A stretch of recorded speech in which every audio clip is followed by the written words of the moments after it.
Okay, I think we're about ready to get going. Welcome, everyone. I hope that you can hear me. Maybe somebody could nod. Let's have a look. Yes. Okay, great. Thanks, Noreen. Welcome, everyone. My name is Mario Novelli. I'm the director of the Centre for International Education and co-PI of the Peer Network. Welcome, everybody, to week 9 of the Peer Network lecture series, The Political Economy of Education in Times of Conflict, Crisis and Pandemic, a GCRF AHRC funded network between the Centre for International Education, University of Sussex, the University of Cape Town, Nazarbayev University, Kazakhstan, and the University of Ulster, which aims to promote engagement with critical political economy analysis of education in contexts of conflict and crisis.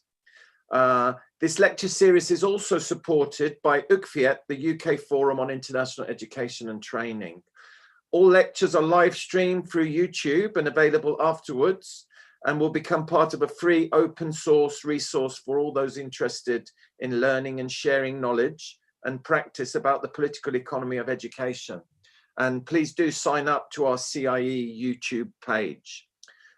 Today's session is on gender, education, conflict and crisis, and led by the co-director of the Peer Network, Professor Noreen Durrani and Dr. Hélène Thibault from Nazarbayev University, Kazakhstan. Before I introduce them, I just want to briefly run through a few housekeeping rules and logistics. Firstly, could you please mute yourself unless you are asking a question in the Q&A. Please put any questions during the talk through the chat function, and I will collate them and come back later to request that you ask the question. Noreen and Hélène will talk for around 40 minutes, and then we will have a 7-minute Sussex buzz in small breakout rooms so that you can reflect on the content of the lecture. We will then come back as a group for a plenary question and answer session, and we will try to finish by 2:15 UK time. So just a little background to our wonderful speakers today. Noreen Durrani is a professor of education in the Graduate School of Education, Nazarbayev University. She moved to NU from the Centre for International Education, University of Sussex, a place which I can say where she is very much missed. Her research addresses an area of international priority, the links between identity construction and education, and the way this impacts on social and gender relations. Her research encompasses education policy, curriculum texts, teacher education, and youth. She has a rapidly growing international reputation for her research, including strong evidence of international policy impact, alongside a strong record of high-profile publications and significant grant capture. She is co-director of the Peer Network and leading the Central Asia Hub. Dr. Hélène Thibault is an assistant professor, School of Sciences and Humanities at Nazarbayev University, and she holds a PhD in political science. She joined Nazarbayev University in autumn of 2016 after completing a postdoc at the chair for the study of religious pluralism and the Center for International Studies at the Université de Montréal. Prior to her current position, she served as a lecturer at the Université de Montréal and the University of Ottawa, and she also holds a graduate degree from the Université Libre de Bruxelles. Hélène specializes in ethnography, religion, secularism, and the Soviet legacy. Her research interests focus on the study of religious identity, especially the growing importance of Islam within Central Asian societies since independence. Her current projects also look at gender issues in Central Asia, more specifically marriage and polygamy. Apart from research activities, she's also taken part in multiple election observation missions with the Organization for Security and Cooperation in Europe, in Ukraine, and traveled extensively in the former Soviet Union. She is also part of the Peer Network research team, and we are very, very happy that she's joined us. The Zoom is yours, Noreen. Thank you, Mario. Do you want to take the screen? I'll stop my share and pass it over to you.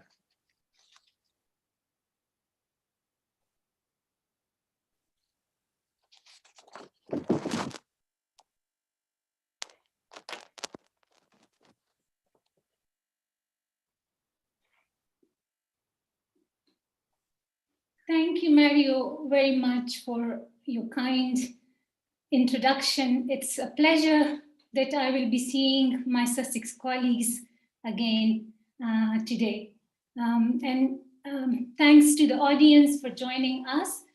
So as Mario mentioned, today we are focusing on the relationship between gender education and conflict, and reflect a bit on gender dynamics during the current pandemic as well.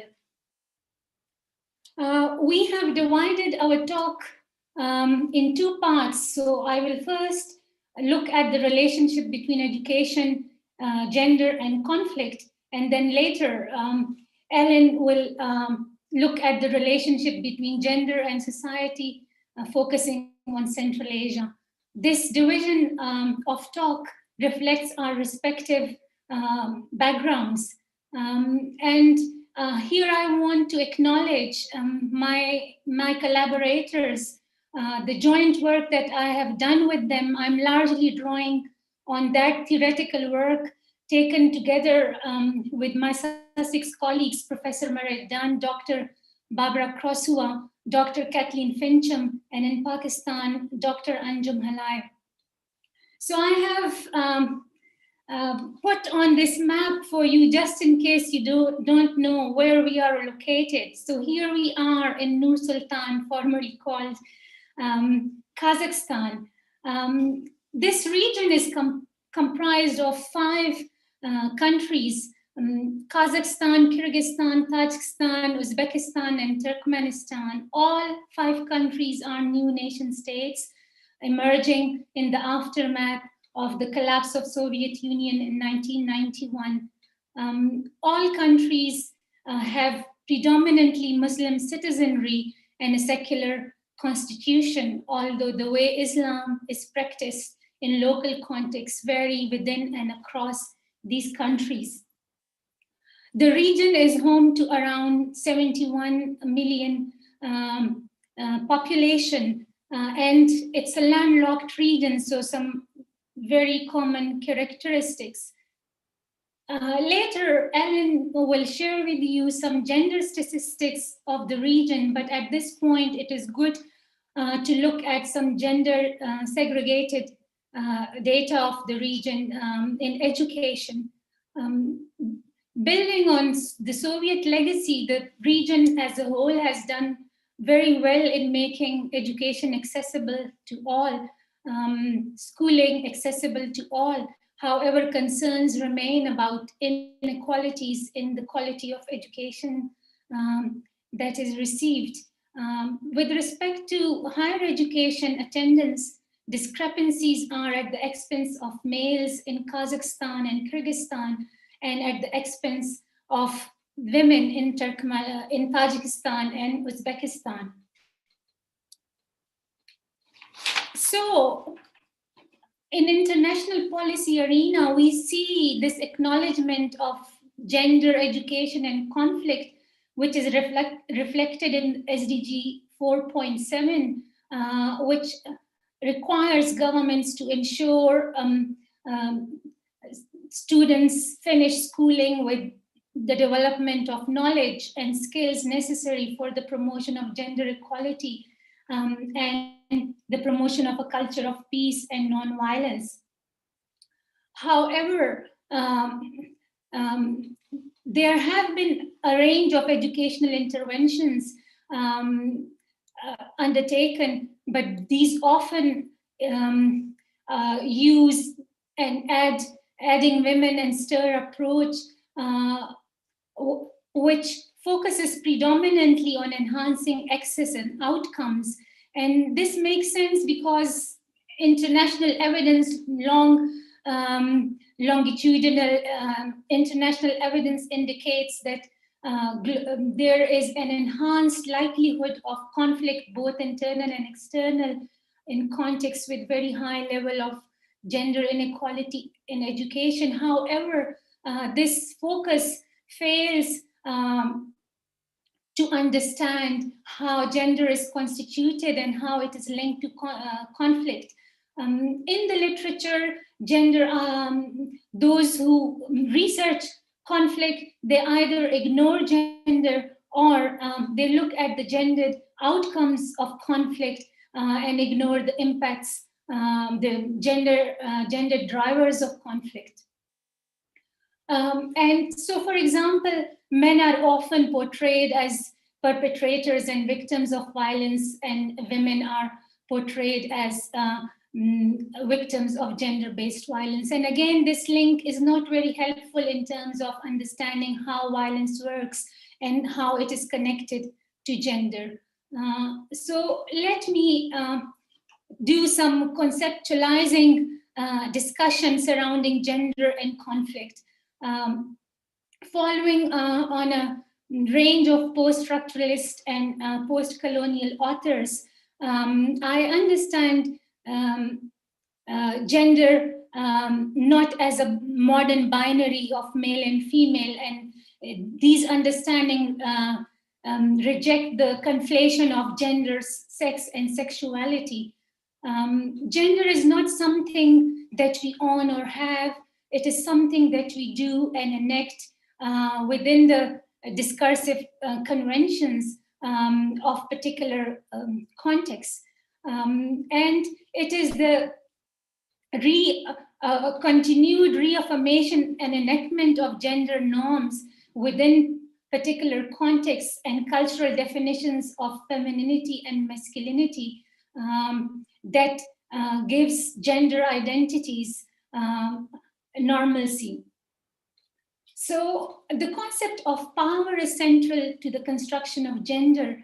And here I'm drawing on Foucault, for whom power is a pervasive regulatory system for social control in which all individuals and social institutions participate. In other words, power works not only by imposition, but by acting on us so that we develop affective attachments with particular masculinities, femininities, and subject positions. So the gender order is constituted by and dependent on a power hierarchy of masculinities and femininities, at the top of which is hegemonic masculinity, constructed in relation to other subordinated masculinities and in relation to women. Violence is a socially learned expression of hegemonic masculinity and is thus implicated in the construction of hegemonic masculinity, indicating that gender relations are implicated in the very creation of violence.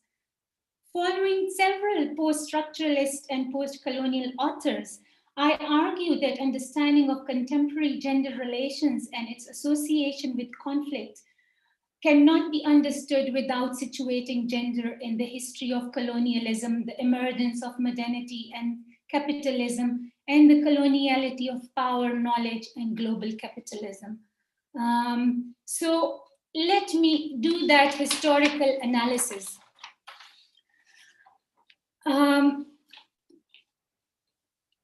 So the colonial state was created through the deployment of a range of violent forms, symbolic violence, discursive violence, as well as physical violence.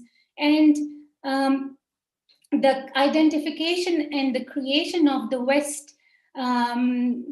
Western state was dependent on the binary of the civilized West against the uncivilized and feminized other.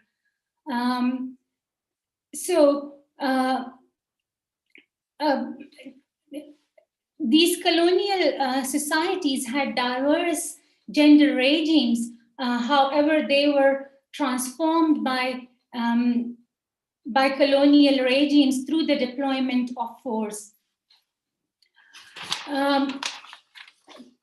However, post-colonial authors also argue that gender cannot be understood without looking at its intersection with race. So, for example, Luane contends that colonialism imposed different arrangements for colonized males and females than for white bourgeois women. while white bourgeois women were framed as fragile, sexually passive, weak in body and mind, and were associated with the private sphere, colonized women were sexually marked as feminine. However, they were not accorded the privileges that were given to white women. So the rape of colonized women coexisted alongside heterosexual understanding of gender relations, and it also global Eurocentric capitalism and the heterosexual domination of white women. So, discursive power was also utilized by mobilizing the symbol of the oppressed native woman, which rationalized colonial interventions. For example, in the context of British India, and the oppression of Indian women or other colonized women, they were attributed to tradition and culture. So tradition and culture had to be eliminated. The domestic slavery of the Indian woman was contrasted with the liberties enjoyed by the educated British woman.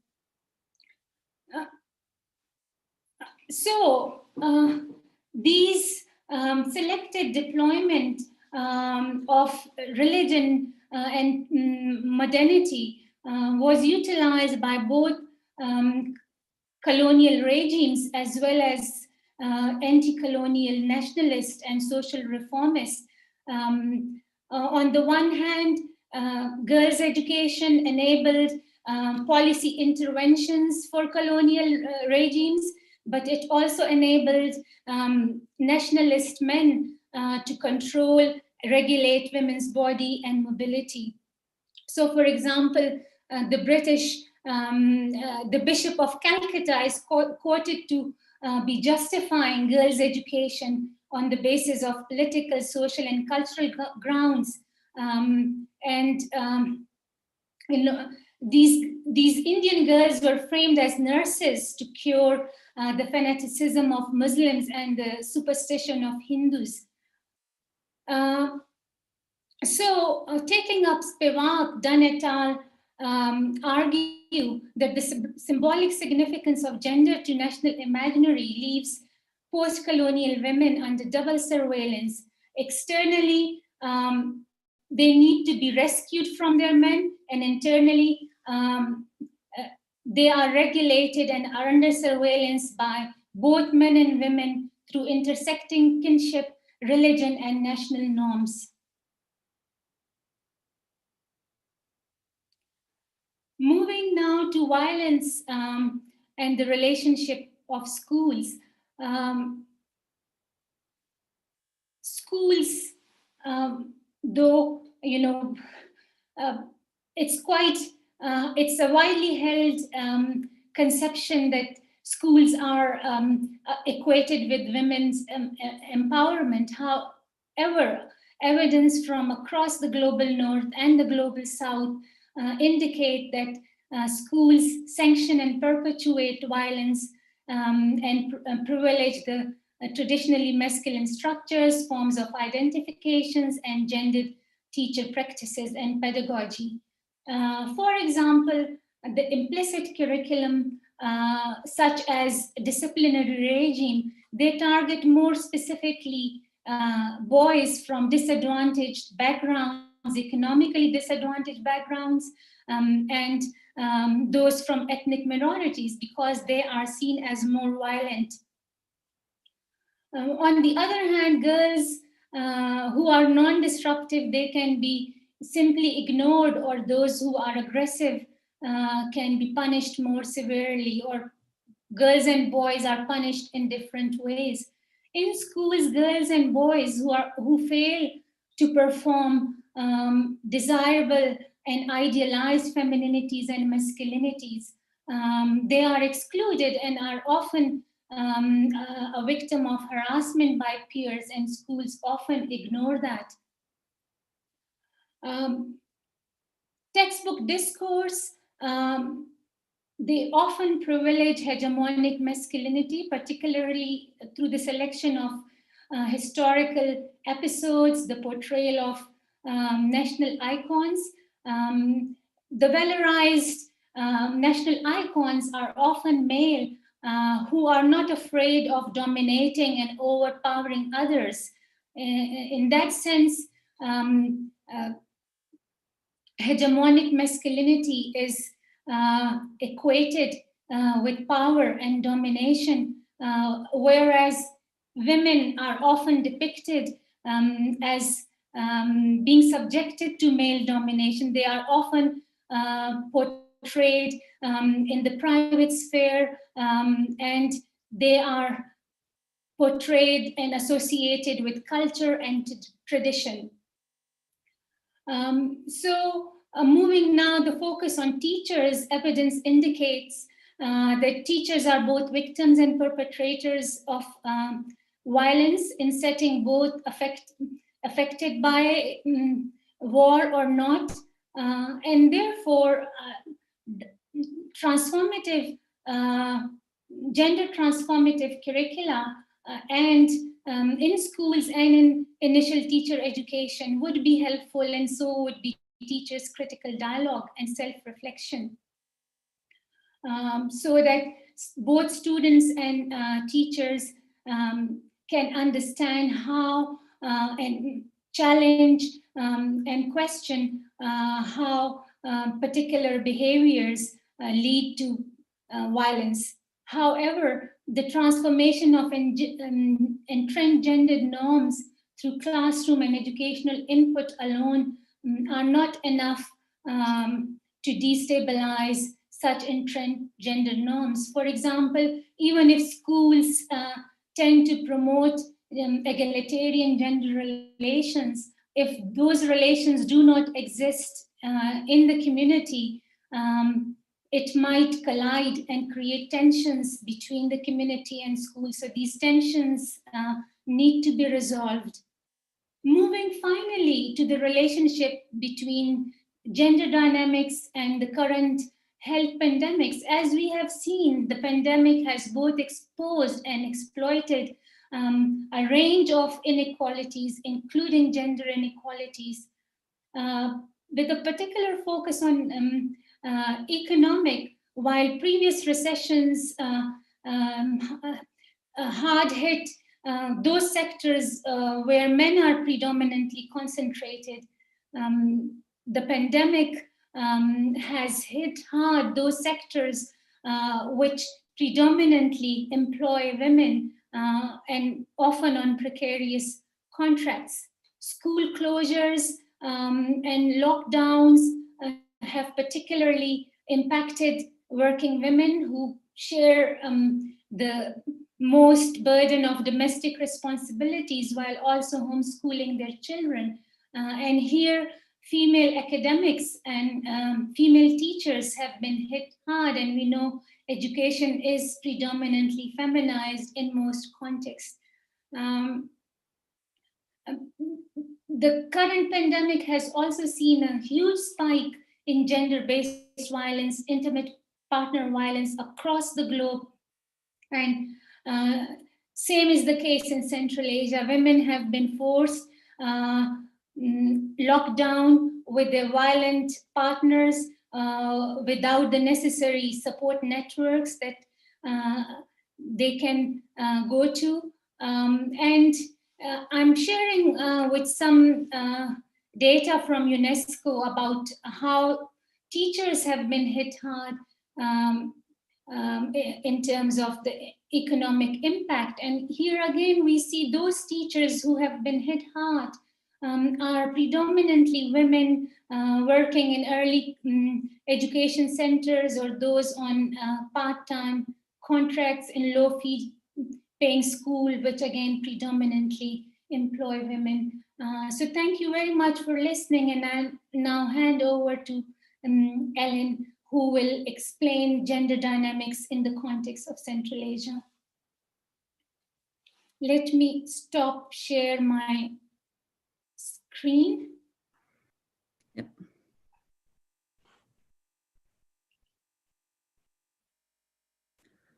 Okay, I believe I can share mine now. So I'll do this and then, all right. So, all right. Thank you everybody for being here today. So I'll move on based on what Noreen has mentioned. I wanted to start specifically with the connection between gender and colonization. Because I think Central Asia has a very particular colonial experience because the same region has been colonized twice by the same country, but with two different political regimes. So it starts with the Russian expansion in Central Asia in the 18th and 19th century. But the Russian colonization was the imperial one, was relatively, well, based on indirect rule, if we can say, in the sense that the political institutions were maintained. So here you see a photo from the Library of Congress. They have a great collection of the last Emir of Bukhara. So the rulers were kept in place, and such as institutions and Islamic courts, for instance. So it was a relatively hands-off colonization, even though there was a strong military presence and some cultural influence as well. But the Soviet, the Bolshevik Revolution would change that entirely. And we see in a civil war followed by the Bolshevik Revolution, civil war, there was strong resistance in Central Asia.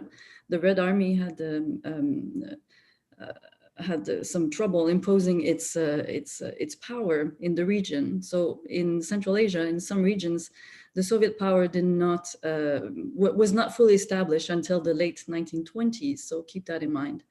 But what is interesting about the colonization process of the Soviet Union is it was that they had a very emancipating message that was coming with it. And which was, I wrote here decolonization and recolonization, because the message of the Bolsheviks is that we will decolonize you from Russian imperial power. So that's very interesting. So you see here, and it's a colonization process that is very mobilizing, that counts on people to join the effort, right? So it's not entirely exploitation, it's exploitation and mobilization. So you see here an example of how Muslims were invited to join the revolution and given promises of emancipation, so to free people of Russia, right? So of slavery. So that's very interesting to see how Muslims were mobilized, and I will focus on that in the rest of my presentation, mostly on women. Women were asked to join the revolution to make it successful. This Congress, I must admit, there were mostly Tatars participants. Tatars are a Muslim nation, mostly in the territory, living on the territory of Russia, but there were some Central Asians as well. So you see very progressive issues were discussed among workers' issues as well. But this is what I find, scholars have focused on, is that Muslim women in particular were targeted by Soviet messages. Massel has written about women in Central Asia as the surrogate proletariat in the absence of an actual proletariat, because Central Asia was a rural society where there was very limited industrialization. So there was no proletariat. So then they found one among women who needed to be liberated from their subordinate position. So I think we cannot dismiss the fact that, the Soviets were driven by noble ideals of equality between men and women, although very heteronormative, sort of conservative view on gender equality, but we cannot deny that. But conveniently, the same liberation of women was convenient in helping in providing labor force for the ongoing industrialization of the country, and to undermine the Islamic clergy and religious traditions. So And I will focus on that in a moment, how they tried and succeeded in undermining religious traditions and clergy and mobilizing women. So they were very progressive for the time.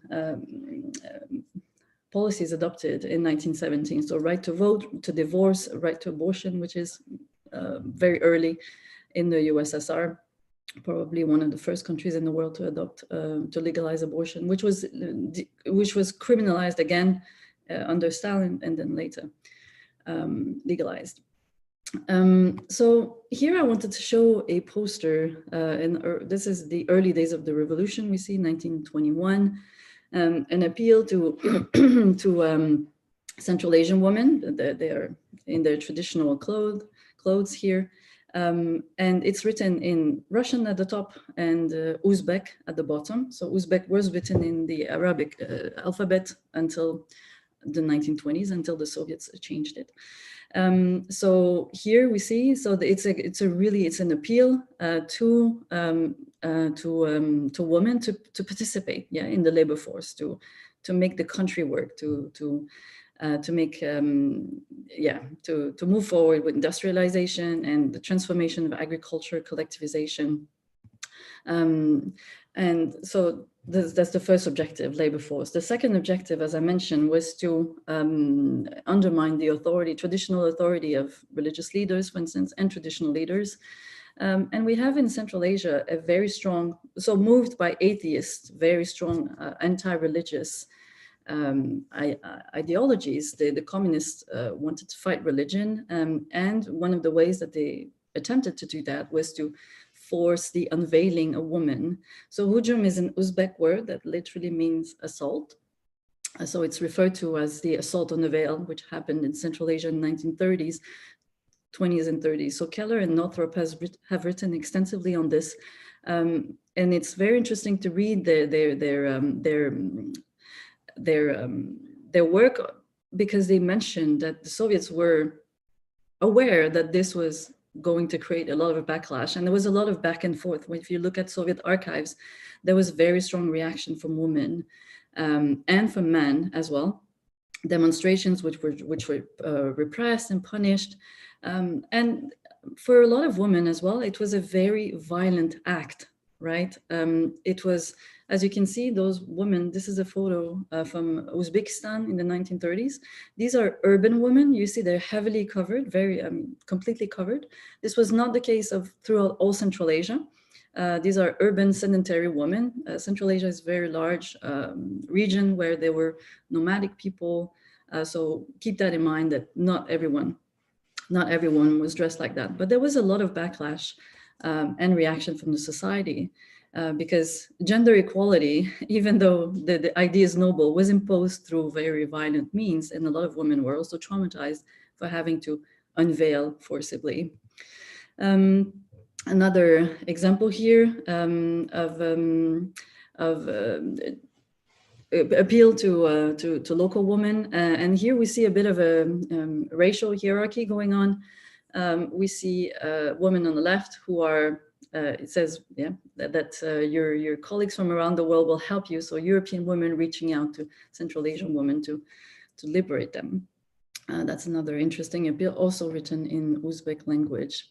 Another one, Noreen already mentioned, literacy rates are very high in Central Asia. They were all around the Soviet Union. This is not specifically targeted to Central Asian women, but it reflects how women were mobilized, and there was a lot of propaganda directed to women to become more literate. This one also not very specific to Central Asian women, but I like how it shows that how women are portrayed as very strong and very powerful. And this is an image that has changed a lot nowadays. And what is interesting is with the Soviet project of emancipating women is that it led to a paradox that Candioti calls the Soviet paradox of gender, because we have high literacy rates and very high participation in the labor force, but at the same time, fertility rates remained very high in Central Asia throughout the entire time Central Asia was in the USSR. Even in the 1980s, Soviet authorities were a bit worried that population growth there was too much population growth in Central Asia. They were afraid of unrest, although there was no unrest in Central Asia. The unrest came from the European regions of the USSR, right, and the Baltic states. And the paradox, coming back on the issue of paradox, large families, there were large families and untransformed domestic divisions of labor. So this is quite important because we see women were strongly encouraged to go to work. And actually in the Soviet Union, you were a bit unpatriotic if you would not work, if you were not working. And so this was a patriotic duty to work. But at home, the division of labor remained the same. This is not a problem that is particular to Central Asia. It's a problem that women face all around the world. But the image, the ideal was very different than what was actually happening in the home. So moving on to the contemporary gender order of Central Asia. So we see the Soviet legacy, Noreen already mentioned, is clearly visible. Here you see the Human Development Index ranks you see very strong discrepancies between Kazakhstan and the other countries of Central Asia.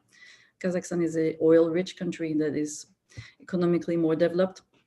But what I find interesting is that there's usually a strong correlation between the Human Development Index and the Gender Inequality Index that we see here on the right.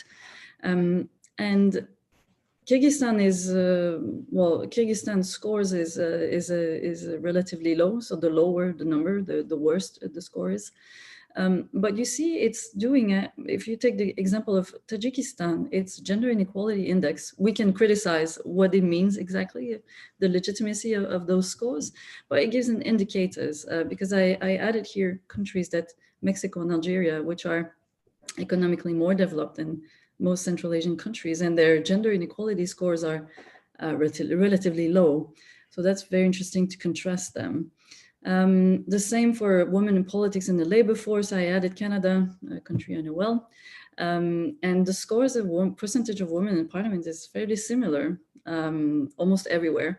But the difference is that very few women hold executive positions, and parliaments in Central Asia do not hold a lot of power. The power is at the level of the executive. And the percentage in the labor force is very high, as you can see. And this remains today a legacy of the USSR.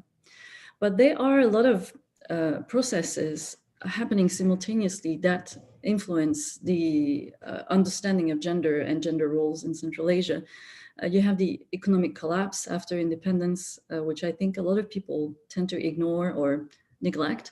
So we are talking about the more or less destruction of their entire economy, which was planned economy from Moscow. So very difficult to readjust the economic system and to enter the global market in the 1990s. The world was already globalizing.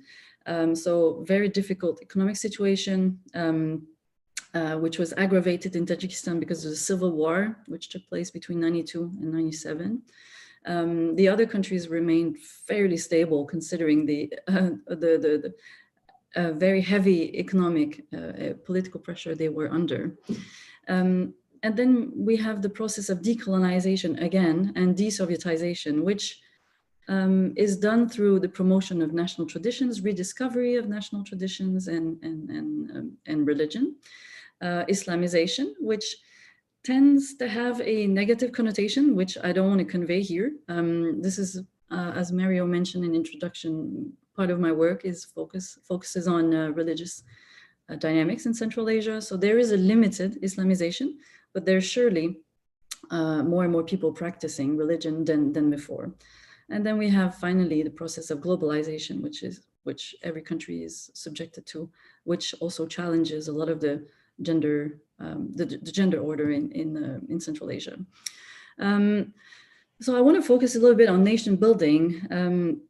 that a lot of the nationalist discourses to re-emphasize national traditions which were suppressed or could not be expressed, language, among other things, and traditions, a lot of the respect for those traditions is put on the shoulders of women.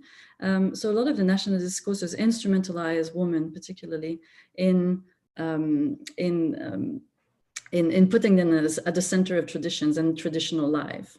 And they're responsible for the upbringing of children. There's actually a law in Tajikistan that is called the Law on the Upbringing of Children, and the importance for parents, and mostly women, to raise patriotic children. And this is done to counter both Western and Islamic influences. As Noreen mentioned, these countries are fiercely secular, my emphasis, fiercely. And this is a way to, by promoting traditional lifestyles and by promoting traditional lifestyles, they can emphasize, they can keep away Islamic influences and Western influences, which are seen as also harmful to their societies. And I must say that this echoes also paternalist political discourses. These countries are going from soft to hard authoritarian regimes. And the figure of the paternalist figure of the leader is often, very often emphasized, and those nationalist discourses reflect that. Just want to mention, show here the contrast between, as I mentioned, that the gender order has completely shifted. Completely might be too much of a strong word, but we see here the difference between March 8th, the International Day of Women. So it was called in the Soviet times the Day of Emancipation of Women. And now this is a postcard, not an official one, not a state-sponsored postcard, but you see the difference between the very strong woman here on the left and the pretty soft woman celebrating spring tenderness and beauty on March 8th. So there's a lot, as I mentioned, of promoting national traditions in order to keep Islamic and Western influences. So these posters are very revealing of that. They were put up in Kyrgyzstan in 2014, I think.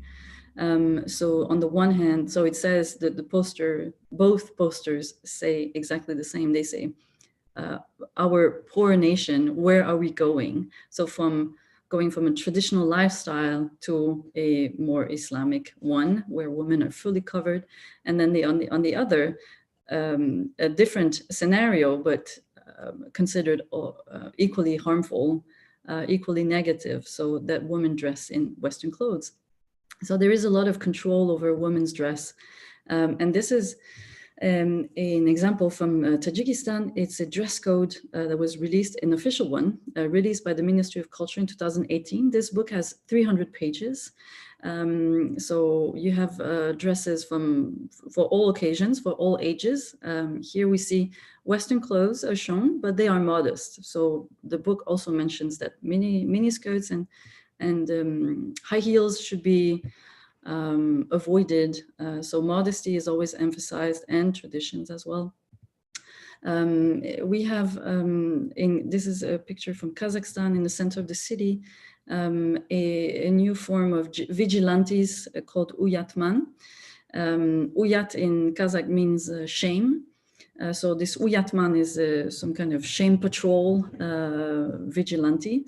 And he made this action in 2 years ago, I think, maybe 3-4 years ago. He thought that the statue of those two persons, which represent some kind of Kazakh Romeo and Juliet, he found that she was the statue was too revealing of her forms, of her shape, and decided to dress her to restore her dignity. But this is he posted it on social media, and it created a lot of backlash. This is somehow a funny example, but it actually happens in real life, where women are shamed for their clothes in Kazakhstan and Kyrgyzstan, and shamed for their poor behavior. Finally, I wanted to talk about two other aspects of gender order, which are changing rapidly in Central Asia. The issue of polygamy,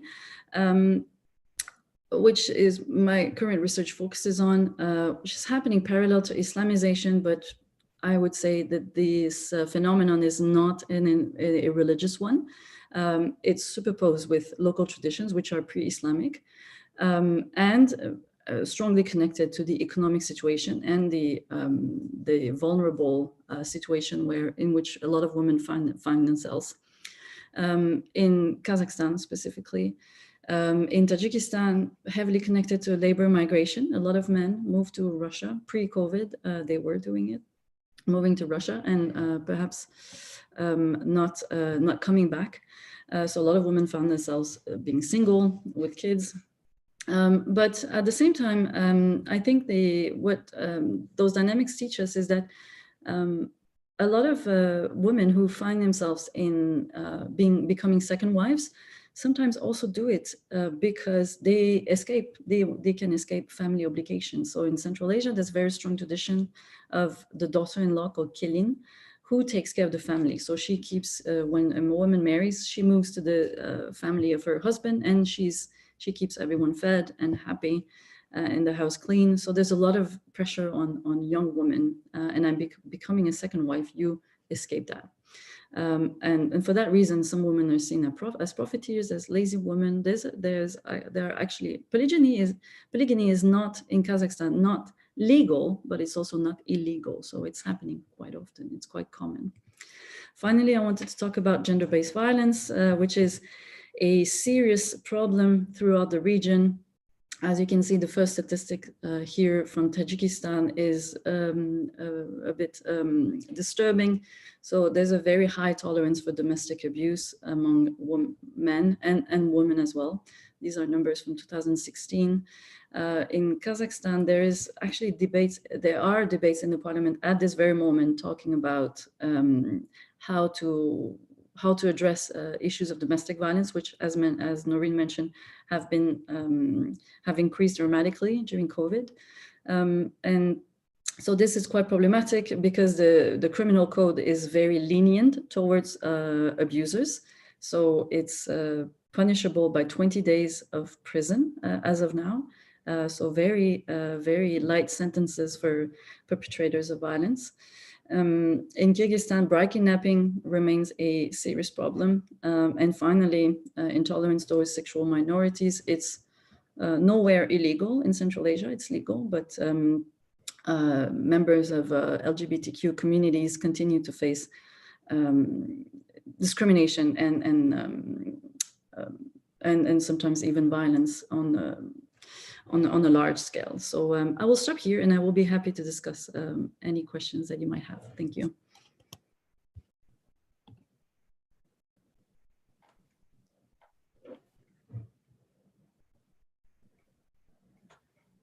Thank you very much. Noreen, do you have any final words, or shall we move to the discussion now? Okay.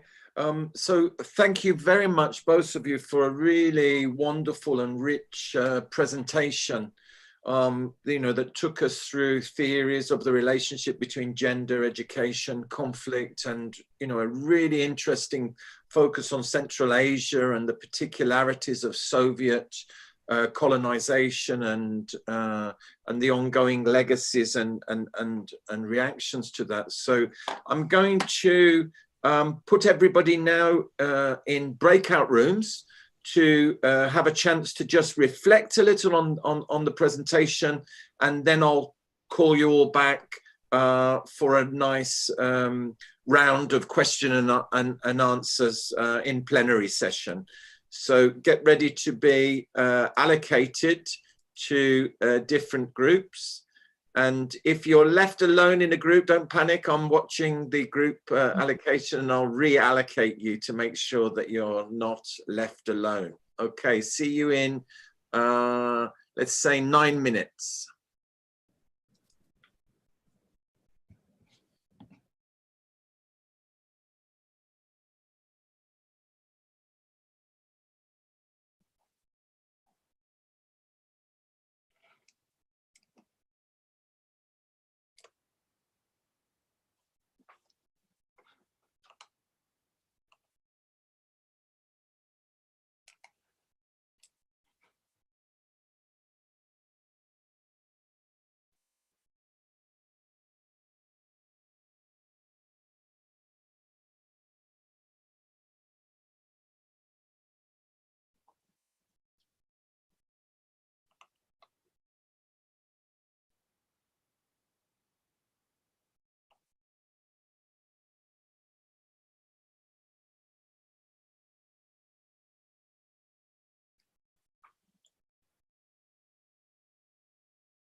That's good.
Where's my calendar?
Okay,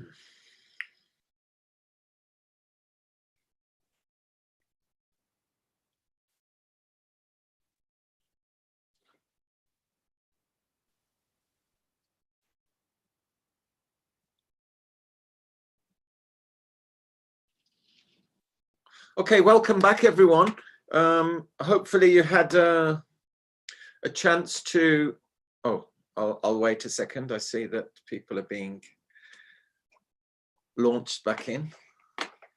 So welcome back. Hopefully you had a chance in the breakout rooms to reflect and to discuss. And if you would like to ask a question, as I can't see everybody that's present on the screen, could you just put an X into the chat? And that way I know who wants to ask any questions. We do already have one question, Noreen, to start you off, which you can see in the chat. Eliane, would you like to ask that question? Yeah, thank you. Thank you, Mario. No It's lovely to speak to you all today and listening to all these perspectives from different regions. And I just wanted to ask Noreen about how would she describe or how would she explain the interrelationship of gender, education, and conflict in the context of Pakistan, as she explained, different perspectives from Hoja Molji and the other the people who have just drawn the connections between gender, all these matters with colonialism, and also I just wanted to ask her perspective on this, please. Noreen, maybe we collect a few questions. Would that be okay, Noreen? So we have Mame and then Vanessa and Mairead. So let's go for 4 questions and then we'll see how much time we have in terms of the responses. Thank you very much for the wonderful presentation. I really enjoyed it. So I have 2 questions, or I guess one. The first one is, Professor Noreen was talking about the work of the curriculum and how we need to make sure that the textbooks are more gender neutral. So I guess my question would be then, how do you, if you had to give a recommendation to the government, what would you suggest to put in the curriculum or in the textbook to make it more of a gender sensitive curriculum? And also, just I also know that in the presentation you did say that even though that is a thing we need to do, but it is not enough. If it is not enough, then what else would you suggest to work on, or like, I guess, to present as a recommendation for the government? Thank you. Thank you, Mame. Could we have Vanessa? Yes, hello. Thank you very much, Professor Durrani and then Professor Thibault. So I've got 2 questions, actually. The first one is that considering that the fact that women are often portrayed as the biological, traditional, and cultural symbols, how post-colonial countries can rebuild the national identity without falling in the production and or reproduction of gender hierarchy and then gender inequality. That's the first question. The second question is, in Central Asian context, but in other contexts as well, how women ourselves create or contribute to that gendered inequality. Yeah. Thank you. And finally, Mairead. Hi there. Thanks for the presentation. It was great, Noreen and Helen. Very good, really interesting and rich. I just was trying to think along the lines of post-colonial countries or decolonization, as you have talked about it. And I wondered what the tension particularly was in its multiple forms of the Soviet presence, both because of its historical importance and for its current importance as a place, a destination of labor migrants from the region. So I wondered what was the overarching power of the Soviet on those issues that are to do with national, gender, religious identities. Thank you.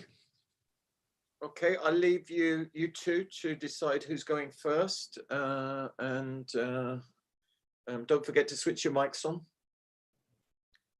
Yeah, Noreen, you should go first, I think. Okay. The first questions were also addressed to me, so I'll go first.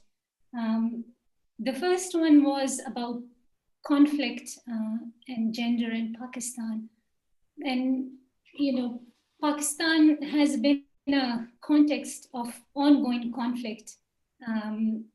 So it's important to remember that in such contexts, inequalities that exist internally, they are not really prioritized and are the focus. It's the conflation of all different identities in the name of the nation or national unity that is so imperative, and that again, promotes compliance to authority, the authority of the state, and then to the authority of the husbands or the fathers or the sons.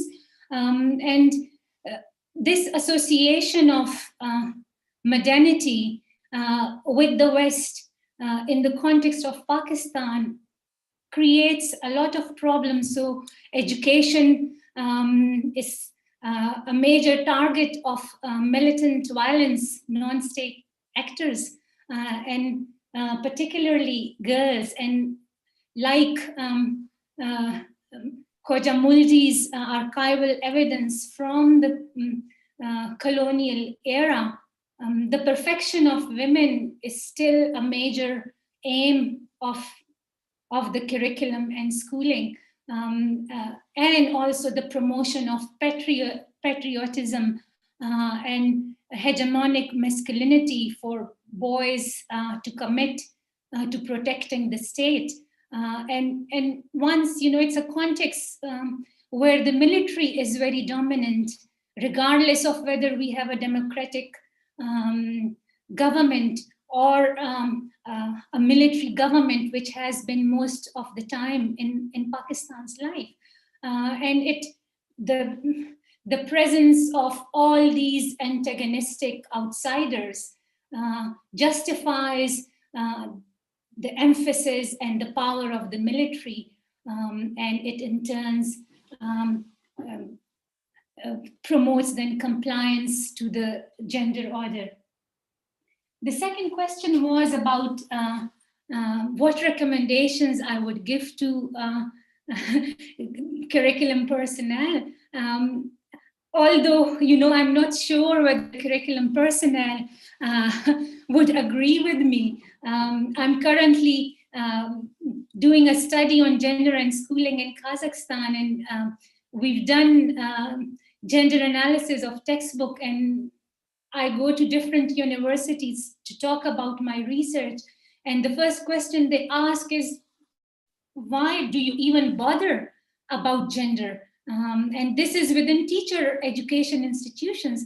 Kazakhstan is a gender equal society. It's a problem of Tajikistan, Uzbekistan. Go and do this kind of study there. But what I would recommend to curriculum personnel is the delinking hegemonic masculinity from violence, the valorization of heroes who are not afraid to dominate and overpower others, and delink women from the symbolic marker of the national identity, present them in ways, in the public sphere. There are many women in these countries who are in the public sphere. So the textbooks are not even portraying the reality of these contexts. This is what I would recommend to curriculum personnel. The other issue is, we quite often see education as a panacea of all of society's ills. Education is part of the society and reflects society. It can also transform society in a mutually interactive way.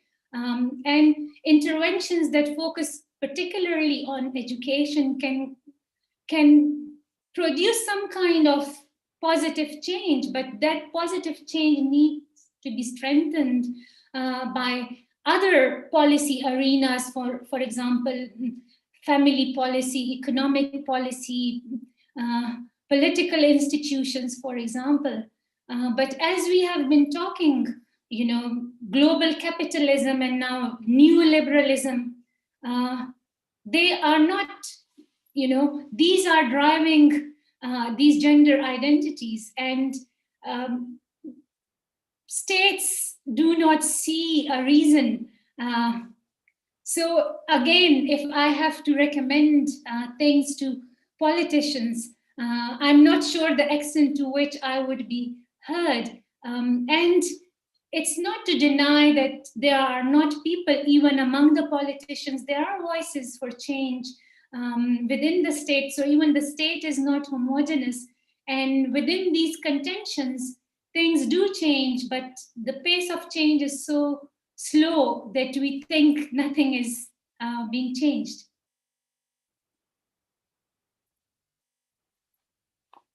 Do you want to go now? Yeah. Mm-hmm. So there was a question about how women also contribute to their own oppression, if I remember correctly. Yeah.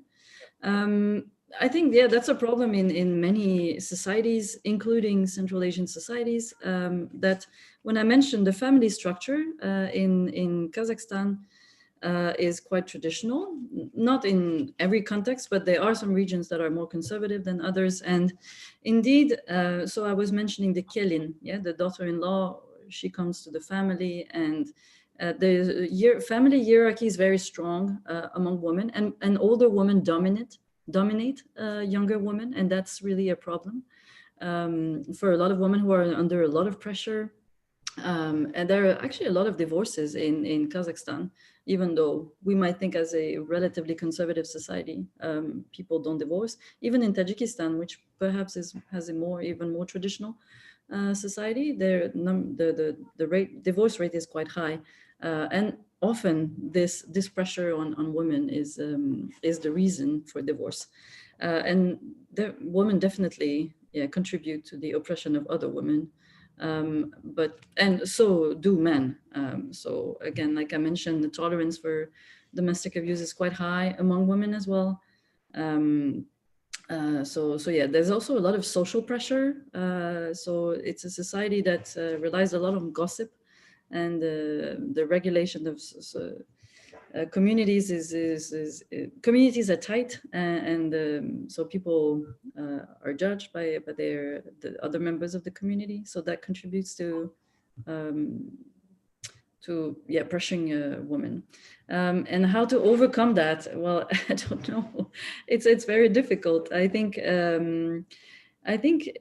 one of the problems in Central Asia is that the horizontal ties are very strong within communities, but there's a lack of social capital, I think, in Central Asia due to the Soviet legacy, for instance, that all organizations were state organizations. Yeah, you were Komsomol, yeah, the League of Young Communists.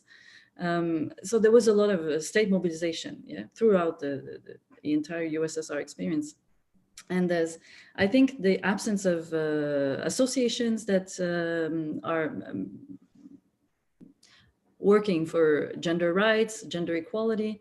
They are in all those countries, but I wouldn't say that they're very strong. They're stronger in Kazakhstan for sure than in other places, but I think that would be one issue to solve the problem, to have a stronger civil society and stronger organizations that actually do work on that. So for Central Asia, that's definitely that. There was we're supposed to finish in 1 minute, so I'll be very quick. There was a question about the Soviet legacy. I think the Soviet legacy has a positive aspects of that in terms of women's education and women in the labor force.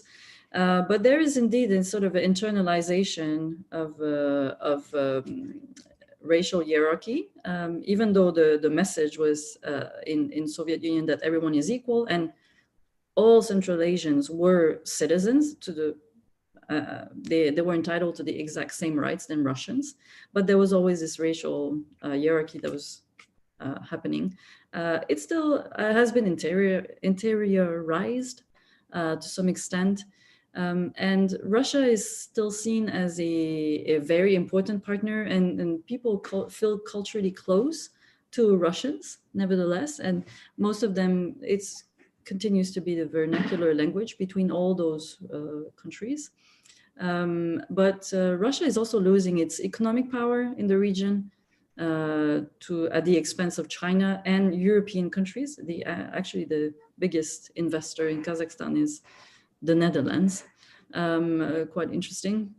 But Russia continues, people continue to watch Russian TV, so the cultural influence of Russia is still very strong.